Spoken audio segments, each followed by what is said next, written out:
student scholars in association with Goa Headmasters Association.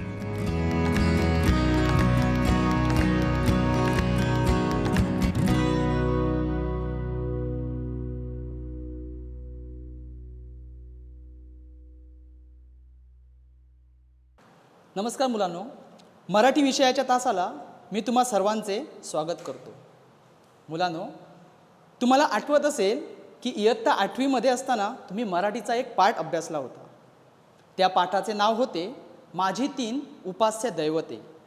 या पाठाचे लेखक होते भारतरत्न डॉक्टर बाबासाहेब आंबेडकर. त्यांनी या पाठामध्ये आपण जीवनभर ज्या 3 दैवतांची प्राणपणाने जपणूक केली त्या 3 दैवतांची माहिती दिलेली आहे. त्या 3 दैवतांची माहिती देताना ते पहिलं दैवत ते सांगतात ते म्हणजे विद्या हे होय, तर दुसरं दैवत ते सांगतात ते म्हणजे स्वाभिमान हे होय, तर तिसरं दैवत आणि सगळ्यात महत्त्वाचं दैवत ते म्हणजे शील हे होय. शील म्हणजे चारित्र्य, इंग्रजीमध्ये त्याला कॅरेक्टर असे म्हणतात, माणसाचं कॅरेक्टर. एका संस्कृत सुभाषितामध्ये असे म्हटले आहे, शीलम परमभूषणम. याचा अर्थ शील म्हणजे चारित्र्य हेच माणसाचे सर्वश्रेष्ठ भूषण आहे.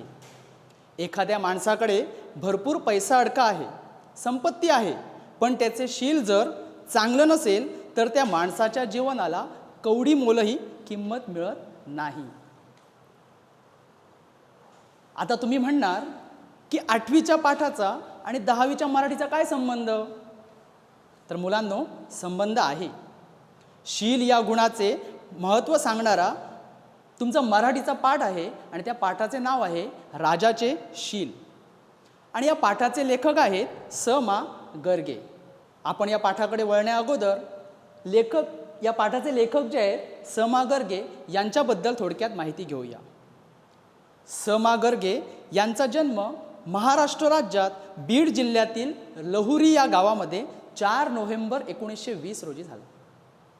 ते एक उत्कृष्ट शिक्षक, लेखक, पत्रकार, इतिहासकार, इतिहास संशोधक व समाजशास्त्रज्ञ होते. गर्गे यांना मराठी, पारसी आणि उर्दू या भाषा उत्तम अशा रीतीने येत होत्या. त्यांनी तरुण भारत, सकाळ या वृत्तपत्रामध्ये पत्रकारिता केली. राज्य शासन, करवीर रियासत, स्वप्न आणि सत्य, शांती पर्वातील कथा अशी त्यांची अनेक पुस्तके प्रसिद्ध झालेली आहेत. आणि राजाचे शील हा पाठ त्यांच्या शांती पर्वातील कथा या पुस्तकातून घेतलेला आहे. प्रजेचे कल्याण करणाऱ्या राजामध्ये विविध गुण आवश्यक असतात. त्या सर्वात शील हा गुण अत्यंत महत्त्वाचा असून बाकीचे सर्व गुण त्या शीलाबरोबरच माणसामध्ये वास करीत असतात. माणसातील शील गेले की त्याचे सद्गुणही नाहीसे होतात, हे या कथेत सांगितले आहे. चला तर मग या आपण पाठाकडे वळूया. या पाठाकडे वळण्या अगोदर मी एक छोटीशी तुम्हाला गोष्ट सांगतो. या गोष्टी तुम्हाला कळेल की शील हे अत्यंत महत्त्वाचं असतं. आणि ही जी गोष्ट सांगणार आहे ती गोष्ट तुम्हाला सगळ्यांना माहीतही आहे. फार वर्षापूर्वी हिरण्यकश्यपू नावाचा एक अत्यंत क्रूर राक्षस होता. त्याला ब्रह्मदेवाकडून असा वर मिळाला होता की त्याला कोणत्याही माणसाकडून, कोणत्याही पशुकडून, घराच्या आत किंवा बाहेर, जमिनीवर किंवा आकाशात कोणतेही शस्त्र किंवा अस्त्राने मृत्यू येणार नाही. त्यामुळे हिरण्यकश्यपूला वाटले की त्याने आपला मृत्यूवरच विजय प्राप्त केला आहे. त्याला वाटू लागलं की तो स्वतःच आता देव बनला आहे. म्हणून त्याने आपल्या राज्यातील सगळ्या प्रजेला असे फरमान काढले की तुम्ही कोणत्याही देवाची पूजा करायची नाही. जर तुम्हाला पूजा अर्चा करायची आहे तर तुम्ही फक्त माझीच पूजा करायची, कारण मीच तुमचा सगळ्यांचा देव आहे. सगळी लोक घाबरली आणि त्याच्या सांगण्यावरून त्या सगळ्यांनी आपापल्या घरातील देवांची पूजा अर्चा करणे बंद केले. पण हिरण्यकश्यपूचा मुलगा, त्याचं नाव होतं प्रल्हाद, तो मात्र श्री विष्णूचा अत्यंत निस्सीम असा भक्त होता. तो सतत विष्णूचे नामस्मरण करायचा. म्हणून हिरण्यकश्यपूने प्रल्हादाला मारण्याचा अनेक वेळा प्रयत्न केला, पण प्रत्येक वेळी प्रल्हाद वाचला. त्यानंतर श्री विष्णूने नरसिंहाचा अवतार घेतला व हिरण्यकश्यपूचा वध केला. प्रल्हाद पुढे या राज्याचा राजा झाला आणि याच राजा प्रल्हादाची व इंद्राची ही कथा आहे. राजा प्रल्हाद हा अत्यंत शीलसंपन्न असा राजा होता आणि तो दैत्य कुलोत्पन्न होता. दैत्य कुलोत्पन्न म्हणजेच काय, तर दैत्य म्हणजे राक्षस आणि राक्षस कुळात जन्माला आलेला म्हणजेच दैत्य कुलोत्पन्न आणि अत्यंत शीलसंपन्न असा हा राजा होता. त्याने कोणाचाही कधी द्रोह केला नाही. द्रोह करणे म्हणजे द्वेष करणे. कधीच कुणाचा त्याने द्रोह किंवा द्वेष केला नव्हता. त्याचे दातृत्व तर प्रसिद्धच होते. त्याच्याकडे कुणीही कधीही जरी गेला आणि त्याच्याकडे काहीही जरी मागितलं तरी आपल्या अपेक्षेप्रमाणे त्याच्या ऐपतीप्रमाणे राजा प्रल्हाद त्या माणसाला दान देत असे. म्हणूनच त्याचे दातृत्व म्हणजेच दान देण्याची वृत्ती ही अत्यंत प्रसिद्ध अशी होती. आपल्या प्रत्येक कृतीने इतरांचे हित झाले पाहिजे अशी त्याची दृष्टी होती. त्याचा दृष्टिकोन असा होता की आपण जे काही काम करणार, आपल्या हातून जी काही कृती होणार, या कृतीतून इतरांचे कुणाचेही जरी असले, जरी तो आपला शत्रू जरी असला तरी त्याचं हित झालं पाहिजे, त्याचं नुकसान होता कामा नये अशी प्रल्हादाची दृष्टी होती. असा त्याचा व्यूह होता. शिलाच्या सामर्थ्यावर त्याने देवेंद्राचे राज्य काढून घेतले आणि तो त्रैलोक्याचा धनी बनला. शील या गुणाचं महत्त्व बघा किती मोठं आहे ते. शील या गुणाच्या आधारावरच त्याने देवादिदेव देवेंद्र म्हणजेच इंद्र या इंद्राचं राज्य काढून घेतलं आणि तो त्रैलोक्याचा धनी बनला. त्रैलोक्य म्हणजे स्वर्ग, मृत्यू आणि पाताळ हे तिन्ही लोक, या तिन्ही लोकांचा तो धनी बनला. धनी म्हणजेच राजा बनला. आणि महाज्ञानी इंद्रावर भरपूर मोठा बिकट प्रसंग ओढवला. कारण काय, तर प्रल्हादाने इंद्रावर आक्रमण करून त्याला पराभूत केलं होतं आणि तो तिन्ही लोकांचा धनी बनला होता, राजा बनला होता. इंद्र चिंतामग्न झाला व विचार करू लागला. आपलं ज्यावेळी राज्य गेलं त्यावेळी इंद्र एका जागी बसला आणि विचार करू लागला की आपल्याकडे अशी कोणती शक्ती नाही, आपल्याकडे असा कोणता गुण नाही ज्या गुणाच्या आधारावर प्रल्हादाने आपल्याला पराभूत केलेला आहे. विचार करून करून करून करून प्रल्हादाची बुद्धी थकली, पण त्याला उत्तर मात्र काही सापडेना. त्याला प्रल्हादाच्या विशेष गुणांचा पत्ता काही लागेना. विशेष गुण कोणते प्रल्हादाकडे आहेत हे काही कळेना. म्हणून शेवटी त्याने विचार केला की सद्गुरू वाचोनी सापडेना सोय, धरावे ते पाय आधी आधी. म्हणून या उक्तीनुसार इंद्र प्रथम आपल्या गुरूंकडे गेला. त्यांचे गुरु म्हणजेच बृहस्पती ऋषी. या बृहस्पती ऋषींकडे जाऊन इंद्राने त्यांना प्रश्न केला की जगात सर्वश्रेष्ठ काय आहे हे जाणण्याची मला इच्छा आहे, कृपया तुम्ही मला मदत करा. बृहस्पती ऋषींनी इंद्राला आपल्याकडील सगळे ज्ञान दिले. आपल्याकडील सर्व प्रकारची काय शक्ती होती ते सगळे त्याला दिलं, सगळं ज्ञान दिलं. परंतु त्या सगळ्या ज्ञानाने सुद्धा इंद्राचं समाधान झालं नाही. इंद्राला आपल्या प्रश्नाचं उत्तर सापडलं नाही. त्यामुळे बृहस्पती ऋषींनी इंद्राला सांगितलं की बाबा, माझ्याकडून जर तुझं समाधान झालं नाही तर तू आता शुक्राकडे जा. शुक्र ऋषी जे आहेत या शुक्रांकडे जाण्याचा त्यांनी सल्ला दिला. त्यांच्या सल्ल्यानुसार इंद्र शुक्राकडे गेला.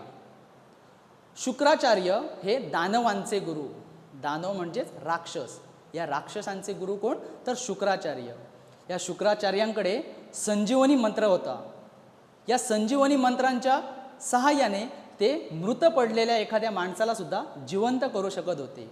आणि ज्यावेळी देव आणि दानव यांच्यामध्ये युद्ध व्हायचं, या युद्धाच्या वेळी शुक्राचार्य दानवांना भरपूर मदत करायचे. आणि सगळ्यात महत्त्वाचं म्हणजे संजीवनी मंत्राच्या सहाय्याने अनेक दानव जे मृत व्हायचे, या मृत दानवांना ते परत जिवंत करायचे. त्यामुळे देवांना भरपूर त्रास पडायचा या दानवांना पराभूत करण्यासाठी. तर अशा या दानवांच्या गुरुकडे इंद्रराजा गेला आणि त्यांनाही तोच प्रश्न विचारला की या जगात सर्वश्रेष्ठ काय आहे हे जाणण्याची मला इच्छा आहे. शुक्राचार्यांनी त्यांना उत्कृष्ट ज्ञानाची प्राप्ती करून दिली, पण त्या ज्ञानाने सुद्धा इंद्राचं समाधान काही झालं नाही.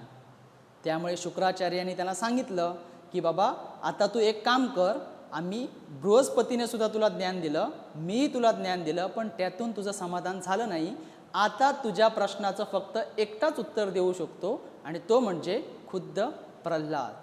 या प्रल्हादाकडे तू जा आणि प्रल्हादाकडून तू तुझ्या प्रश्नाचं उत्तर घे. आता प्रल्हादाकडे जर जायचं असेल तर डायरेक्ट काय इंद्र जाऊ शकत नव्हता आणि जाऊन काय विचारू शकत नव्हता, बाबा तू कोणत्या गुणावर मला पराभूत केलंस ते मला सांग. प्रल्हाद काय सांगणार होता का? नाही सांगणार होता. कारण काय तर त्याने त्याच गुणांच्या आधारावर कुणाला पराभूत केलं होतं, इंद्राला पराभूत केलं होतं आणि आपली काय शक्ती तो सांगणार नव्हता. म्हणून इंद्राने एक युक्ती केली, त्याने वेषांतर केलं, आपला वेश पालटला आणि अतिथीच्या रूपात तो राजा प्रल्हादाकडे गेला. अतिथी म्हणून प्रल्हादाकडे गेल्यानंतर त्याने प्रल्हादाला सुद्धा तोच प्रश्न केला की या जगात सर्वश्रेष्ठ काय आहे हे जाणण्याची मला इच्छा आहे आणि माझ्या प्रश्नाचे समाधानकारक उत्तर फक्त तुम्हीच देऊ शकता. राजा प्रल्हादाने इंद्राचं यथायोग्य स्वागत केलं. स्वागत करून नम्रतेने तो इंद्राला म्हणाला की मी सध्या त्रैलोक्याचे राज्य करण्यामध्ये मग्न झालो आहे. कारण आताच मी काय केलेलं आहे की इंद्राला पराभूत केलं आणि हे त्रैलोक्य हस्तगत केलेलं आहे. त्यामुळे या त्रैलोक्याचं राज्य करण्यामध्ये मी पूर्णपणे व्यस्त आहे. त्यामुळे आत्ताच मी तुझ्या प्रश्नाचं उत्तर देऊ शकत नाही.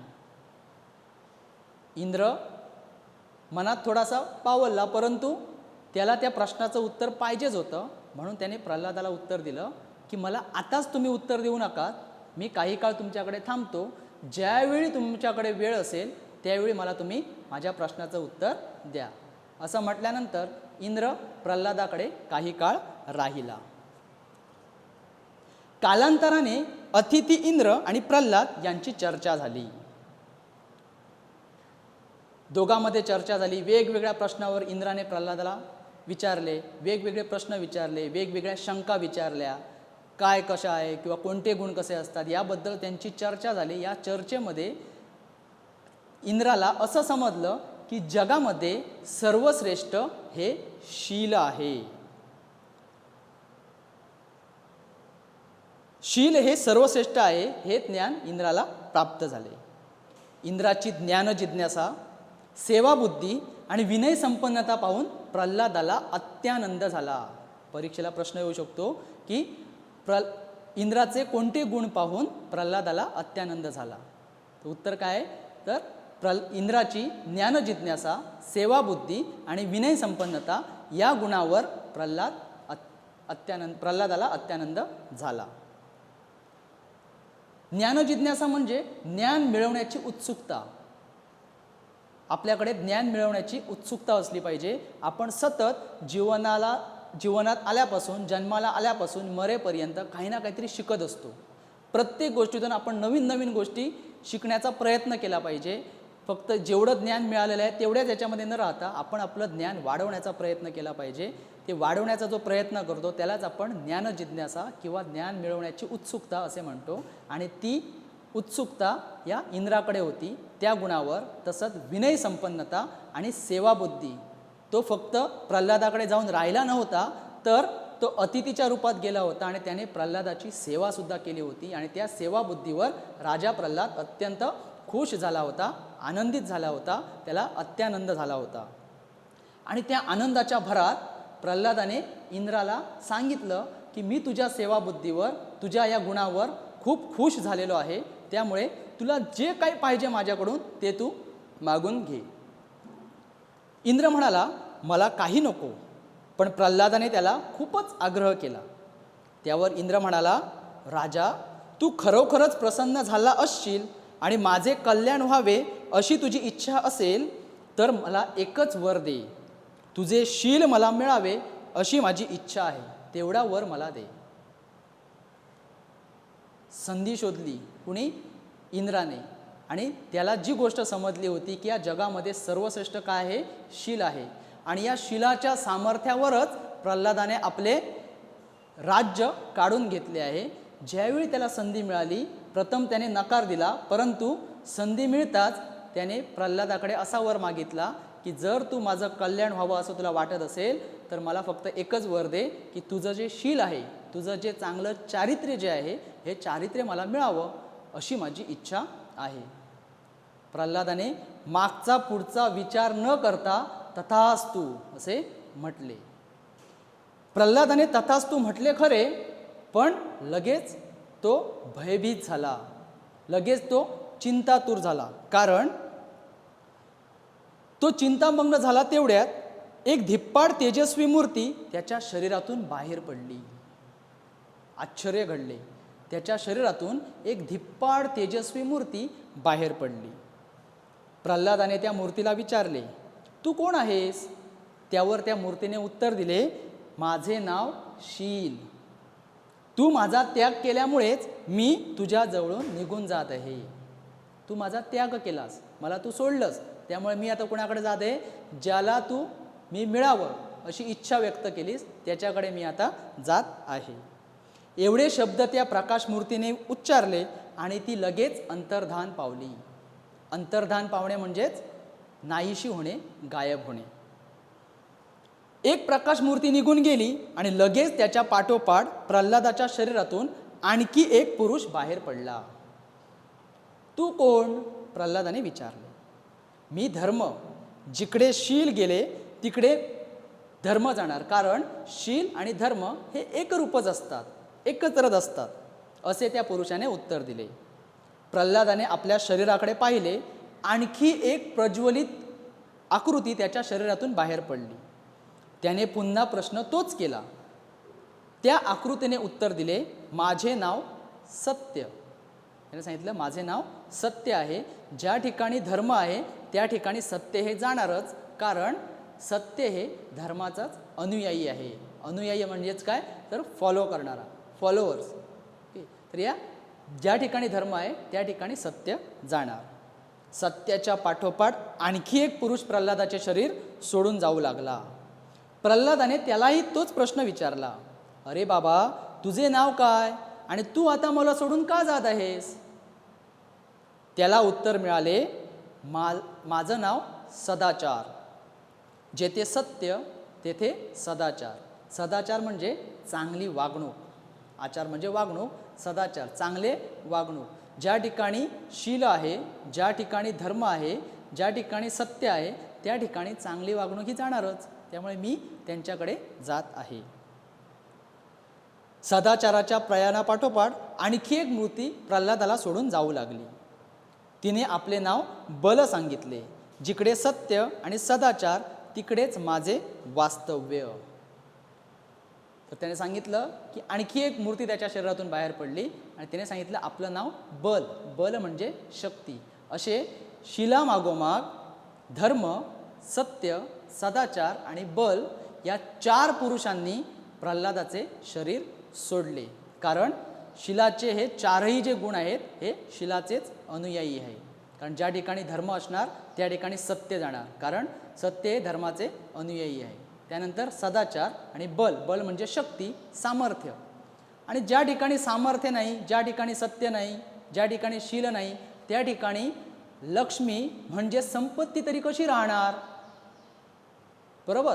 तर त्याच्या मागोमाग काय होतं ते आपण पुढे पाहूया. वरील प्रमाणे 4 महापुरुषांनी प्रल्हादाचे शरीर सोडले आणि ते सर्व दूर दूर निघून गेले. प्रल्हाद भयचकित होऊन पुढे काय घडते याकडे पाहू लागला. तोच त्याच्या शरीरातून एक तेजोमय देवी बाहेर पडली.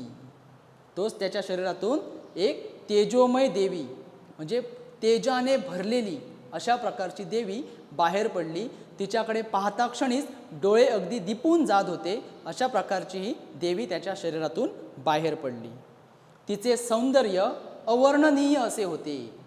अवर्णनीय म्हणजे कुणीच त्याचं वर्णन करू शकत नाही असं तिचं सौंदर्य होतं, त्या देवीचं सौंदर्य होतं. आणि तिचा प्रकाश दिपवून टाकत होता. प्रल्हादाने तिला प्रश्न विचारण्यासाठी तोंड उघडले, तोच ती म्हणाली, मी लक्ष्मी आहे. लक्ष्मी म्हणजेच संपत्ती. हे अमोघ पराक्रमी वीरा, मी आपण होऊनच तुझ्याकडे वास्तव्य करीत होते, पण यापुढे मला तुझ्या सान्निध्यात राहता येणार नाही. बलाने तुला सोडले, मग मी तरी कशी राहणार? अरे जेथे सामर्थ्य तेथे संपत्ती, असं लक्ष्मी त्या प्रल्हादाला म्हणाली. प्रल्हाद म्हणाला, हे लक्ष्मी, तू चाललीस तरी कुठे? तू या लोकांची मुख्य अधिदेवता आहेस आणि सत्यनिष्ठ सुद्धा आहेस. तेव्हा तू मला असे सांग की ज्या पांथस्थाच्या शरीरात धर्म, सत्य, सदाचार, बल आणि त्याच्या मागोमाग आता तू सुद्धा जात आहेस, तो आहे तरी कोण? आणि तुम्ही सर्वच त्याच्याकडे का जात आहात? असा प्रश्न प्रल्हादाने लक्ष्मीला विचारला. तो पांथस्थ दुसरा तिसरा कुणी नसून प्रत्यक्ष इंद्रच आहे, असे लक्ष्मीने प्रल्हादाला उत्तर दिले. हे धर्मज्ञा, शिलाच्या सहाय्याने तू त्रैलोक्य हस्तगत केले होतेस, हे इंद्राला तुझ्याकडूनच समजले. त्याने तुझे शील हरण केले. ते गेल्याबरोबर त्याचे अनुयायीही त्याच्या मागे निघून गेले. धर्म, सत्य, सदाचार, बल आणि मी या सर्वांचे मूळ कारण जे आहे, मूळ कारण म्हणजे मूळ कारण जे आहे ते म्हणजे शील हेच होय, त्याचं चांगलं चारित्र्य हेच होय. आणि त्यालाच तू काय केलंस? त्याचाच त्याग केलास, त्यालाच तू सोडलंस. त्यामुळे आम्ही सगळेजण त्याच्याकडे जात आहोत. प्रल्हादाने विचारले, पण हे शील म्हणजे तरी काय? तुम्ही सगळेजण म्हणत आहात की शिलामुळे मी गेलो, पण हे शील म्हणजे तरी काय, हे कृपया मला तू सांग. त्यावेळी लक्ष्मी म्हणाली, कोणत्याही प्राण्याचा द्रोह न करणे. कोणत्याही प्राण्याचा द्रोह न करणे. द्रोह करणे म्हणजे द्वेष करणे. गेल्या वर्षी तुम्ही सुंदरघर पाठामध्ये रमा, राधिका, बरोबर, यांच्याबद्दल माहिती घेतली होती. ही रमा जी होती, ही रमाला आपल्या श्रीमंतीचा भरपूर गर्व होता आणि ती सुरभी नावाची विद्यार्थिनी जी होती, या विद्यार्थिनीचा भरपूर द्वेष करायची. तिची गंमत व्हायला पाहिजे, तिची मजा व्हायला पाहिजे, म्हणून तिला न कळत सुंदरी घर या स्पर्धेमध्ये तिचं नाव दिलं होतं. आणि नाव दिल्यानंतर तिचा ती द्वेष करायची. हे तुम्ही गेल्या वर्षी अभ्यासलं. आणि शेवटी मग तिचा द्वेष करणारीच काय झाली होती? रमा. हिलाच आपलं तोंड घशी पडलेली होती, बरोबर. त्याचप्रमाणे लक्ष्मी म्हणाले की आपण कोणत्याही प्राण्याचा द्रोह करता कामा नये, द्वेष करता कामा नये. दान करणे, आपण सतत दान केलं पाहिजे. घेता ही कविता तुम्ही 8वी मध्ये शिकली होती की देणाऱ्याने देत जावे, घेणाऱ्याने घेत जावे, एक दिवस घेणाऱ्याने देणाऱ्याचे हातच घ्यावे, बरोबर. त्याच्यामध्ये दान देण्याचा गुण सांगितलेला होता. तर हे दान आपण सतत देत राहिलं पाहिजे. पण हे दान असं असलं पाहिजे की जर ते उजव्या हाताने दान दिलं तर ते डाव्या हाताला सुद्धा समजता कामा नये. म्हणजेच काय, तर ज्यावेळी आपण एखादी गोष्ट दान म्हणून देतो त्यावेळी त्याच्या बदल्यात आपण कसली अपेक्षा करता कामा नये. जर आपण दान देतेवेळी त्याच्या बदल्यात जर काही अपेक्षा केली तर तो बाजार झाला. म्हणजे बाजारात गेल्यानंतर आपण एखादी वस्तू विकत घेतो, त्याला पैसे देतो आणि ती विकत घेतो, किंवा एक वस्तू दिली दुसरी वस्तू घेतली, याला देवाणघेवाण म्हणतात, याला दान म्हणत नाही. तर दान हे आपण सतत करत राहिलं पाहिजे. आपलं दातृत्व हे प्रसिद्ध असलं पाहिजे, जसं त्या राजा प्रल्हादाचे दातृत्व होते. आणि अनुग्रह करणे म्हणजे इतरावर सतत आपण कृपा करत राहिले पाहिजे. हे प्रशंसनीय असे शील होय. ज्याच्या योगाने लाज वाटेल असे कोणतेही काम करता उपयोगी नाही. आपण आपल्या जीवनामध्ये अशी कामं केली पाहिजेत ज्या कामामुळे आपल्याला समाजात मान खाली घालावी लागणार नाही. म्हणजे सतत आपण चांगली कामं करत राहिलं पाहिजे. जर आपण एखादं वाईट काम केलं तर आपल्याला समाजामध्ये आपली प्रशंसा होत नाही, तर आपल्यावर टीका होते. म्हणून लक्ष्मी म्हणते की आपण ज्याच्या योगाने लाज वाटणार नाही. चोरी करणे लाज वाटण्यासारखी गोष्ट आहे, परंतु काम करून पैसा कमावणे ही लाज वाटण्यासारखी गोष्ट नाही. मेहनत करून आपण कुठलंही बारीक जरी काम केलं, बारीक जरी एखादं काम करून आपण पैसा कमावला तरी त्याच्यामध्ये लाजण्याचं काहीही कारण नाही. पण चोरी करणे ही लाज वाटण्यासारखी गोष्ट आहे. म्हणून आपण समाजामध्ये अशी कामं केली पाहिजेत ज्या कामांच्या आधाराने आपले समाजामध्ये प्रशंसा होईल, आपली स्तुती होईल. हे नराधिपते, शिला वाचूनही एखाद्या ठिकाणी एखाद्याला संपत्ती मिळते. लक्ष्मी म्हणाली की शिला वाचून सुद्धा एखाद्या ठिकाणी एखाद्याला संपत्ती मिळते. कधीतरी एखाद्या माणसाने काय केला, दरोडा घातला, दरोडा घालून त्याला भरपूर संपत्ती मिळाली, ती लगेच मिळते. आपण वेगळ्या वाईट मार्गाने जी संपत्ती मिळवलेली असते, पैसा मिळवलेला असतो, ती संपत्ती चिरकाल उपभोगता येत नाही. चिरकाल उपभोगता येत नाही म्हणजे चिरकाल म्हणजे खूप काळ आपण उपभोगू शकत नाही, कारण ती आपल्याला लगेच मिळालेली असते.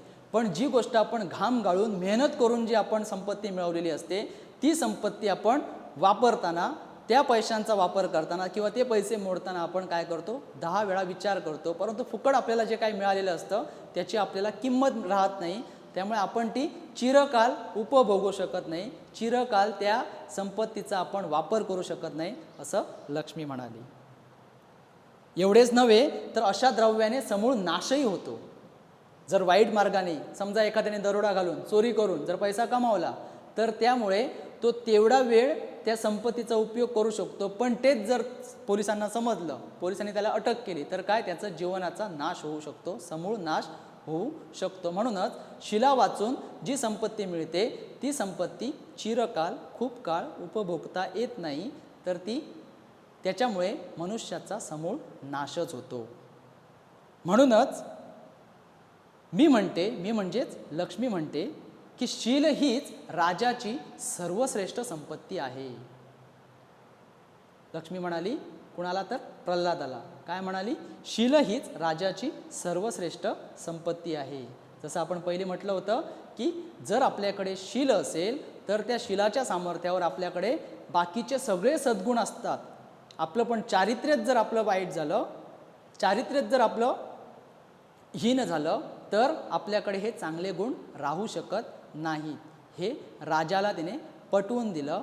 पण आपण सध्या आता काय राजा नाही आहोत, बरोबर, पण आपण सुद्धा लक्षात ठेवलं पाहिजे की माणसाचं शील, माणसाचं चारित्र्य हे अत्यंत महत्त्वाचं गुण आहे, अत्यंत महत्त्वाची संपत्ती आहे. त्या संपत्तीचे आपण काटेकोरपणे, जसं आपण तळ हाताच्या फोडाला जपतो त्याप्रमाणे आपलं शील, आपलं चारित्र्य आपण जपलं पाहिजे.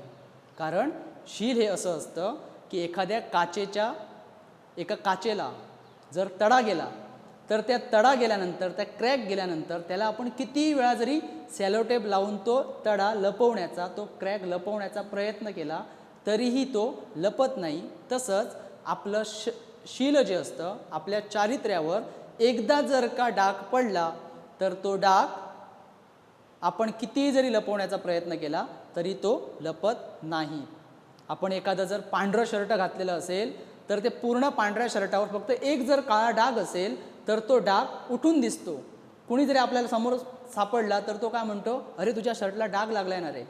पण पूर्ण शरीर किंवा पूर्ण शर्ट जे आहे, हे शर्ट जर आपलं पांढरं असेल, ते पूर्ण पांढरं शर्ट त्याला दिसत नाही, त्याच्यावरचा फक्त एक डाग दिसतो.